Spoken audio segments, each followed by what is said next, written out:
I got to admit something. I've Yeah. been distracted this whole time because my clock. I wish it said 4:20.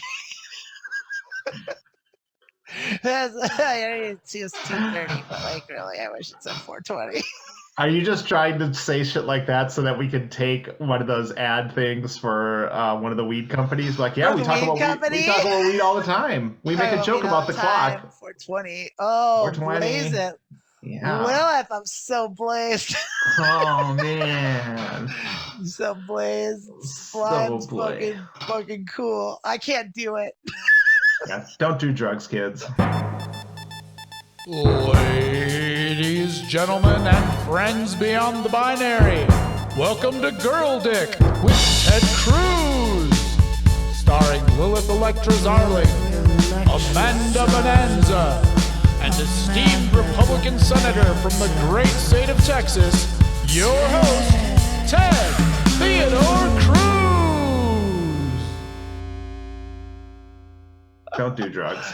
No, yeah, you should do drugs. Everyone does drugs. I do drugs. I think we should just say that, kids are listening. I don't think we should be advocating for that. You have to go on your own journey. Does my journey involve copious amount of drugs? Maybe. What is copious? Define copious. Yeah, what's copious? Yeah, I don't know. I honestly, I'm kind of on the legals all right now. I just honestly, the only real drug that I do anymore is just coffee, and that's not the coolest thing. And maybe even that I'm kind of slowing down on. It's I drink less coffee than I did 6 months ago. It's I'm not weaning off of it. I'm still gonna drink coffee, but in fact, it's because it's winter time now too, and it's I kind of want coffee right now. Yeah, I've got a pour over. I get about 2.5 cups out of it, and sometimes I drink all of it, and sometimes I drink 1 cup, and I'm done. Yeah, that's how I am with it. Sometimes I'll pour coffee and I'll have a couple sips and I'll just be playing video games and I'll just forget about it. Now it sounds like we're about to have a coffee advertisement coming up because we're talking about coffee too much. Well, we're gonna. I feel like what I'm doing is I'm doing the blanket carpet bomb, broadcast television. It's just trying to cover all the bases. We'll advertise your coffee. We'll advertise your weed store. We'll advertise your. Well, we're not going to do some things, but I don't know. Your flax linen sheets. From Australia. Flax linen sheets from Australia. From Australia. Australia, mate. Yeah. Yeah. Wrap your bits up in our shits. All good stuff it is. Did we just offend everyone in Australia? No. Australians are good people. Oh yeah, I have a. If they could put up with America when America went through its Crocodile Dundee phase, they can handle that. Well, we're kind of in another one of those, or maybe not anymore, but we were at least a year or two ago with all the Tame Impalas and the Unknown Mortal Orchestras and the King Gizzard and the Lizard Wizards and all that stuff. All the music, all the hottest shit, in my opinion, is coming out of Australia and Oceania right now. You talking about AC/DC? Oh yeah, they're real fucking relevant. They're so hot. They're so hot right now. Did you see them? Were they in an Applebee's commercial? That was me. You read that thing I posted. It's when I was a kid. When I was a kid, I was in a Lutheran school that was tied to my parents' church, and we had meetings all the time where experts would come in and talk about heavy metal and stuff, and it was always AC/DC. The Satanic Panic. Yeah, and it was AC/DC is After Christ Devil Comes, and now it's in an Applebee's commercial. Oh, he comes hard. Yeah. After chicken fingers, Christ, dessert comes. Satan gets sloppy seconds. Yeah. It's AC/DC is just sexual innuendo for 12-year-olds. It's just that's the extent of it. I mean, it was a term for bisexuality, in the 70s. No, I mean, their music. All their music is little innuendos that a 12-year-old be big balls. I mean, hardly innuendos. Innuendos implies some level of subtlety. When you come out and say, I like to fuck.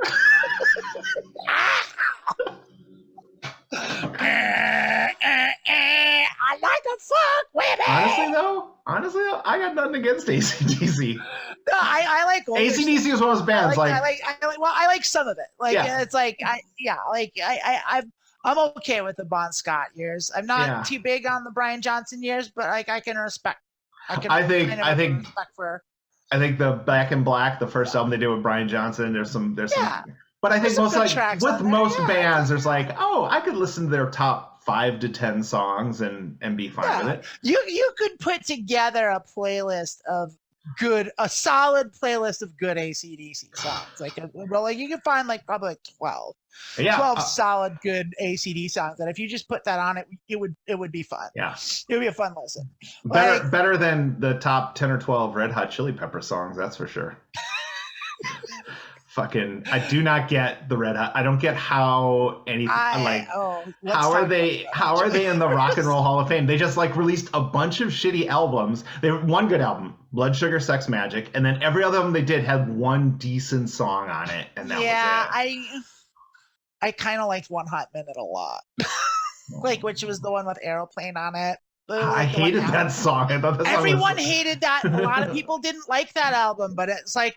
I actually just listened to it relatively recently, and it's actually like in the context of the Red Hot Chili Peppers, it's good. Like that's the thing. It's like I kind of like if you're comparing it to actual good music, it's fucking terrible. But if you're comparing it to just the Red Hot Chili Peppers, like it's at the top of the shit pile. I think their main problem is that their lead singer does not know how to sing. He does not know how to sing. No, like he's not hitting any notes or anything. He's just like here's the thing. The Red Hot Chili Peppers would be an excellent band if they ditched Anthony Kiedis for the first guy they met on the bus. Like they would be a fucking killer fucking band. Because like you got fucking Flea, you got John Frusciante, like you got fucking players. Like if you listen to like the music on Blood Sugar Sex, you like take Anthony Kiedis out of the picture. But the problem with that is Anthony Kiedis is why they're famous, because he's Hollywood royalty. He knows everybody. His parents are like Hollywood fucking producers and shit. And that's why they're big, is because Anthony Kiedis has connections. So can't get rid of him. About that, you gotta use your fucking meal ticket. Oh, the Red Hot Chili Peppers. The Red Hot Chili Peppers. That girl is red hot. Do we have another question? I do have another question. I came locked and loaded today. Christ, this episode's gonna be like 3 hours long. This is gonna be so hard for me to edit because there's so much good shit. So much good stuff. There's so many pullouts. There's a lot of pullouts. Yeah. I'll be pulling out that AC/DC bit. I'll tell you, that's sticking around. We should have a whole thing of pullouts that's just like musical opinions. Is like fucking Grace Slick, Jefferson Airplane, We Built This City, AC/DC, Red Hot Chili Peppers. We built this podcast. On rock and roll. No, we didn't. No, we did not. This is a good one, and I want to have this conversation because I think it's another one where maybe not trans. I think a lot of times like the trans community reacts to something, and I don't think it's trans people in general. It's more like leftists who want to be allies kind of maybe overreact, and it's like when. So what you're saying is like it's an inaccurate representation. There's like. You're talking about like mob mentality. I think it'd be like if you asked a trans person, and maybe I'm wrong, maybe you're going to be like, you're wrong, bitch. I think a lot of times you ask trans people, they'll be like, there's nuance to this. We should do this. And then you have like these people who are just like, well, I mean, I don't know what you're talking about. So like, I know you don't. That's why I'm going to ask the question. Yeah, I don't know. Yeah. I'm on the edge of my seat now. Yeah. I'm really excited. Oh God, this better be a good question. I better frame this right. Otherwise, you're gonna have to cut all your click. You're gonna have to cut all that out. All right. Is it transphobic to not be into trans women? First of all, I'm saying this as a gay man. I'm into cis men and trans men, not into non-binary persons, cis women, or trans women. I learned this in an LGBT club recently, that apparently it's wrong for a gay man to not be into a trans woman who hasn't fully transitioned. But that doesn't make sense to me because I'm not into women. I like men, both cis and trans, and I only want people who identify fully as male. So I think there's two parts. Let's talk to what this person is saying, and then let's talk to the overarching thing, because I think that's a thing that comes up outside. I think, I'll defer to you. We can start though with this person. Okay, like right out of the gates, question asker. No, there's nothing wrong. There's nothing transphobic about not being into trans women, even if you are. And here's kind of my take on this, which is I think transphobia is when you're it's something you can control. It's something you get to choose. You don't get to choose what you're attracted to sexually. Like that's no one's choice. You don't get to say, I'm gonna be attracted to this. That's not how sexuality works. You don't get a say in it. So if you're not attracted to I mean, but that's the thing, is you're a gay man, so you're not attracted to women. So like, if anything, it's the opposite of transphobia. It's affirming.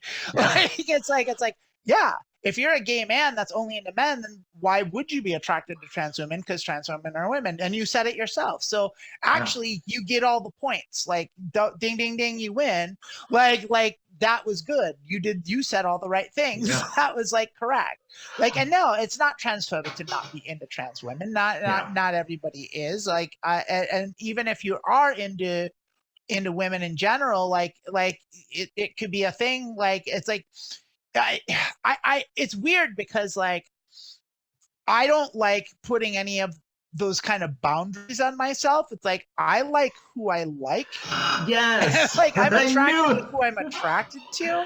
Right. And like that could be whoever in whatever given situation. That could be a trans woman or a cis woman or a cis man or a non-binary person that's completely, gender amorphous. Like it doesn't, those things don't matter to me.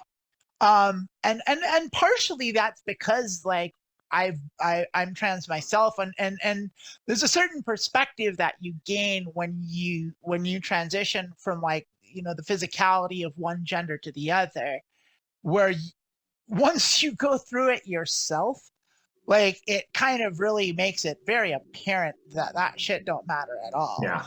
Like, and at this like point, like I don't put, that's like saying, oh, I've got a type. It's like, well, why would you imprint that limit on yourself? It's like, I only like this and this and this. It's like, well, it's funny because people are like, well, I saw this person, I was super attracted to them, and then I found out they were trans and I'm not attracted to that. It's like, well, you clearly were. You clearly are attracted to that. And I agree with you. And I think part of it is that would be transphobic. I'm going to get to this, but that would be. Yeah, I want to talk on something you just said with regards to, because I'm the same way. It confuses me when people say they're only, I walk through the world. If I see someone I'm attracted to them. And I think part of it is because one question you often get from trans women is like, after I start taking hormones, am I going to be attracted to men?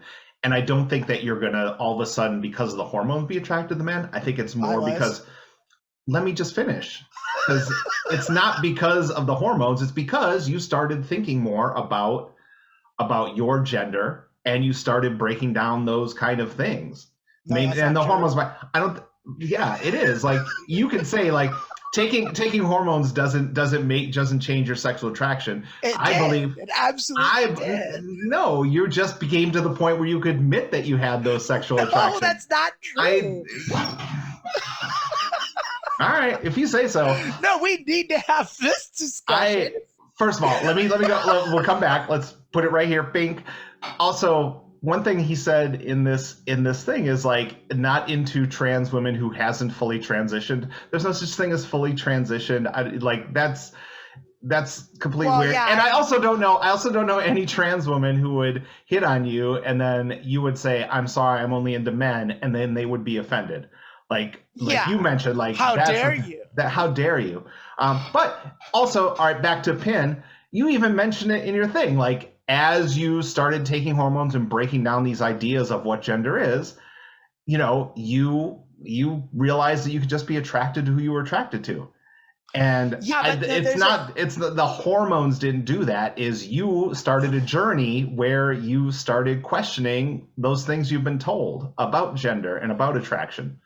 Like, yes and no. Like, but here's the thing. Yes. So I need to clarify this, because Okay.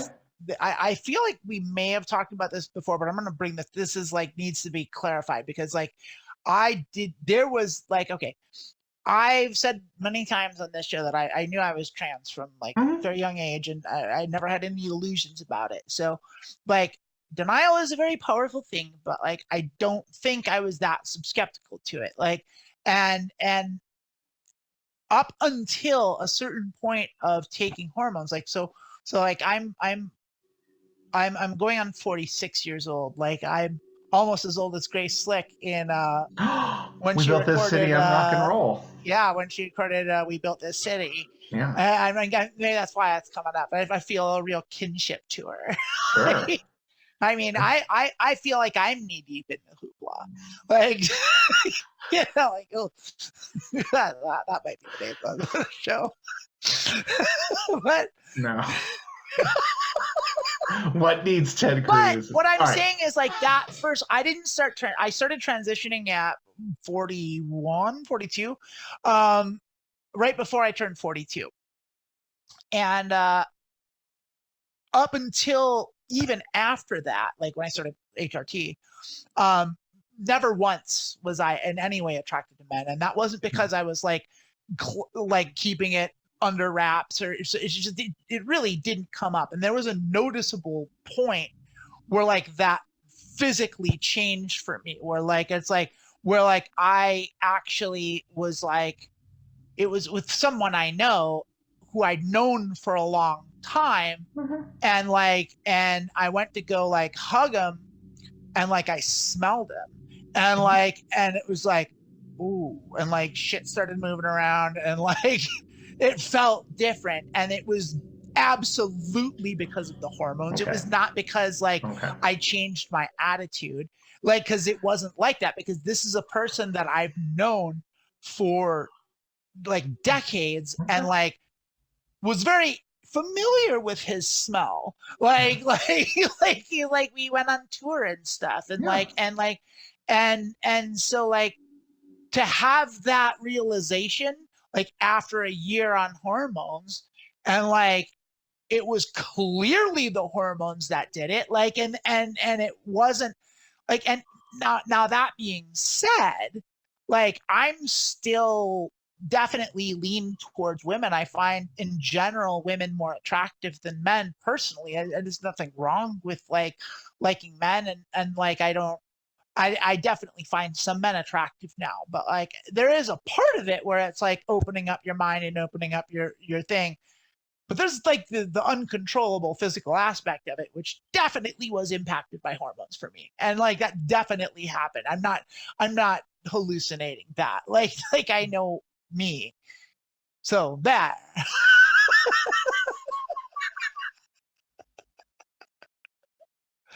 but I'm not the first person that I've known that's had that. I 100% agree.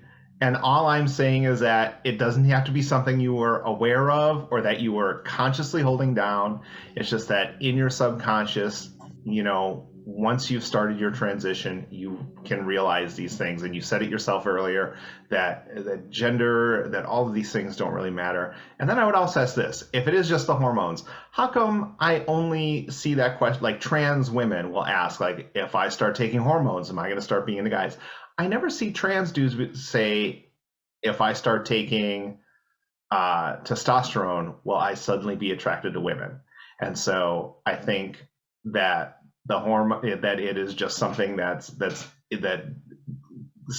gay sex is fine if it's between two people with vaginas, and it's not fine if it's with two people with penises. And there's a lot of cultural stuff. There's a lot of cultural stuff piled on top of that.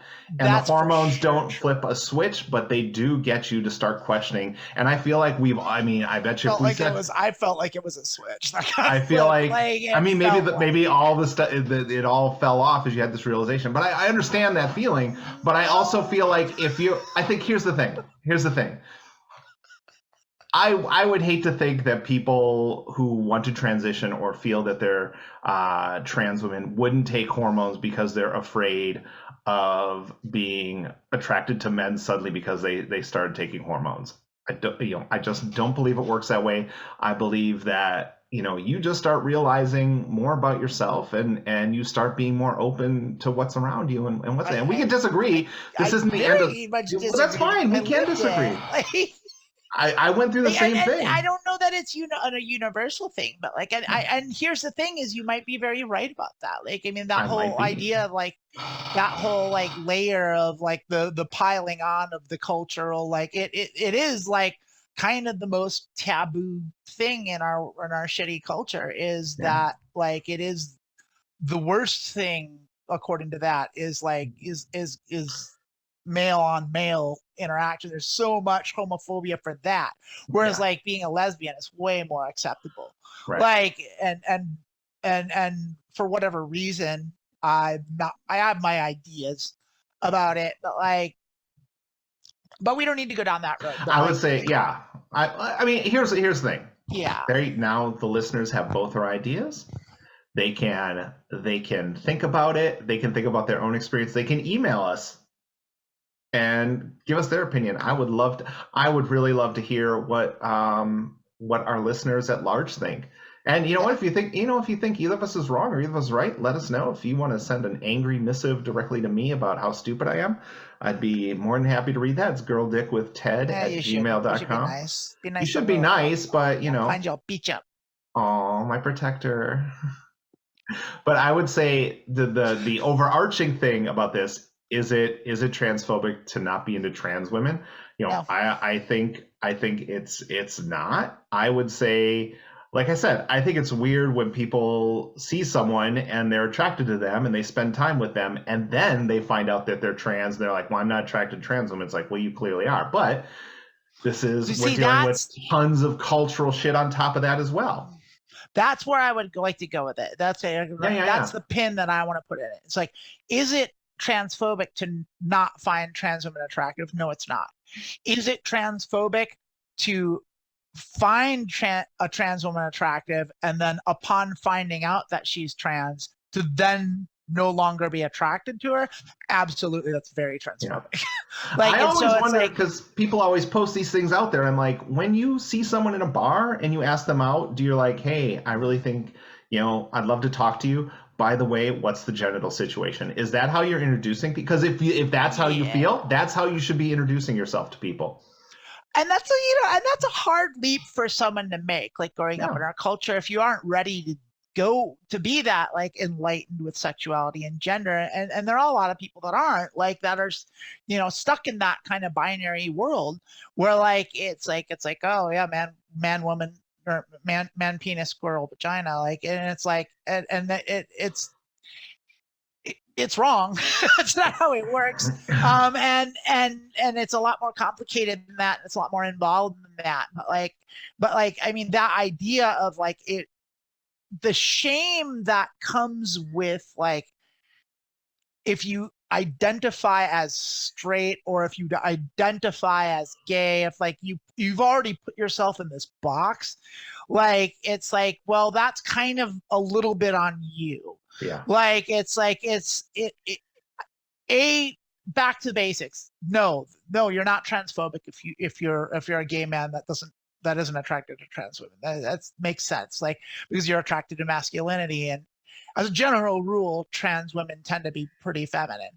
But I get it, like, and that makes sense to me. I don't find that transphobic. But like, yeah, I mean, if you were and then you changed it because you found out some information, then that would be transphobic. But it's not transphobic just to simply not be attracted to, like, it's like no one is under obligation to be attracted to trans women just because we exist. Like that's as ridiculous as anything else. I also think you are under obligation to be attracted to us because we're fucking hot. You're on an obligation to buy us a drink. Yeah. At least buy us a drink. Pretty much, like, just and like be nice to us. Be nice. We put our Venmos up. You can just send us some money. Just Cash App. Yeah, I would say, yeah, like I can't imagine like if I was interested in a guy and he was like, sorry, I'm only into men, I'd be like, Yeah, you'd be, yeah, that's yeah, that's oh like my one of the most God. affirming things from Yeah. anyone, actually. Oh, that's so Like, amazing. Thank you. yeah. I would Though also I say, will tell you, I yeah, had a pretty big crush on like a gay man that I worked with. yeah, And like I wouldn't talk pretty big. It was a mild crush that I toyed with. And yeah. like he had a boyfriend and everything. And but I did find him attractive, and I kind of pushed that on him a little bit. I hit on him maybe more than I should have. But I had fun with it because it was one of those things where it's like, well, can I get him to cross over? Kind of thing. Can I get him? Can I get him with that? Like, it's like, oh, can I do this? And like, I didn't really ever pursue it, and I Yeah. didn't really mean it. I just thought it was my own fun internally, Yeah. like that I had. But like, I would also say one thing that this comes to me, and like I really, an individual basis, I think as a person, if someone rejects you because you're trans, like that you have to learn how to accept that. That's, like telling everyone they can't not be attracted to trans people because transphobia is not the way to go. But where I do think I disagree with some of this is when it comes to like female spaces. And, I would say just my experience online, most lesbians don't have a problem letting trans women into lesbian spaces. Some of them do. But if you're not just because you're not you personally are not attracted to trans women doesn't give you the right to keep trans women out of those spaces. And to loudly and obnoxiously try to keep trans women out of those spaces. I think, I think the main reason I like to say that is because, you think like trans women will fight for you. They'll fight for women's rights. They're going to fight for things like that. And the people that you're teaming up with to go against trans people, conservative Christians, are not going to be teaming up with you for your rights in the near future. But I would say like that's really it. Is like if we're talking about spaces, then trans men should be allowed into men's spaces, no problem. Trans women should be allowed into women's spaces, and we're talking about when it comes to like maybe like a lesbian bar or something like that, or a lesbian. If we're talking about like being attracted to. Just because you are not attracted to that person doesn't mean that person can't be there. You just like not be attracted. Go ahead. Don't be. You know what? There are people I'm not attracted to. I don't go around throwing a fit about people I'm not attracted to. It's like, then don't be attracted to them and shut the fuck up and go find someone you are attracted to. Yeah. I mean, that's the thing is like, it doesn't have to, if you're not attracted to somebody, you're not. I find trans women attractive, but not all of them. Like, not everybody. Like, I'm not attracted to every single person I see, but like, kind of in a way. Kinda, yeah. Kind of do. Like, I'd be lying if I said I didn't imagine like kind of having sex with every single person I ever met. No, I can feel it. I can feel it through the Zoom camera. Like, I've at least entertained it. Like, at least.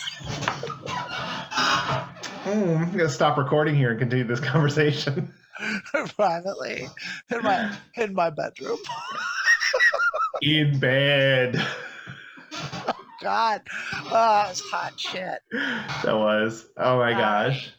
You guys. It's 4:20, so oh my God. I gotta go. Y'all, my babies, thank you for joining us. This has been Girl Dick with Ted Cruz. I'm Lois Zarling. She's Amanda Bonanza. Ted Cruz sends his apologies for not making it. If you want to see us, if you want to watch this action happen, video-wise, watch us on YouTube. Girl Dick with Ted Cruz. You'll find it. Watch our YouTube show. See us. See our faces. Yeah, if we got off our butt and got our Patreons and our website set up, those will show up right here or at the bottom of the screen somewhere. So, or they'll be in the comments. I don't know. Or they'll be in the YouTube comments. Oh yeah, you know what? It doesn't pay to put them on the video if people are listening on a podcast. So, yeah. I bet you if you just search Girl Dick with Ted Cruz Patreon, you'll find us. Yeah. Google's a wonder like that. So it's pretty good. We promise to get off our butt and do this stuff. We need your money. We do. Oh my God, I already forgot what we were gonna do with the money. We said earlier in the podcast that we needed money for science to figure out what needs Ted Cruz. What needs hey Lilith. Yeah. What needs Ted Cruz? Nothing needs Ted Cruz. What needs Ted Cruz? Nothing. This podcast, Ted Cruz's podcast, does not need Ted Cruz. I think that says it all. What does? What needs Ted Cruz? I don't know. Festering fascism. Although it would probably fester on without him. It would fester on without him. I think he's really even contributing that hard to the MAGA movement. No, he's not. Y'all. He's just Ted Cruz. He's just hanging out like the little slimy invertebrate he is. Just rolling around, gooing around on the floor, being, come on, guys. Can't come to your party? Can't come to CPAP? Can I come to CPAP? To drink some booze? I don't need Cruz. Come to CPAP, please. I can tie my shoes without Ted Cruz. I can go on a cruise and take a snooze, and we'll never need of Ted Cruz. What needs Ted Cruz? Nothing, my friends. Damn it. Ah, you fucked up. You just lost your record deal. Fine. I'm going to speak for both of us. We love you all. Thank you for listening. We do love you all. Thank you for listening. Aw. We'll see you next time. Subscribe. Bye. Bye.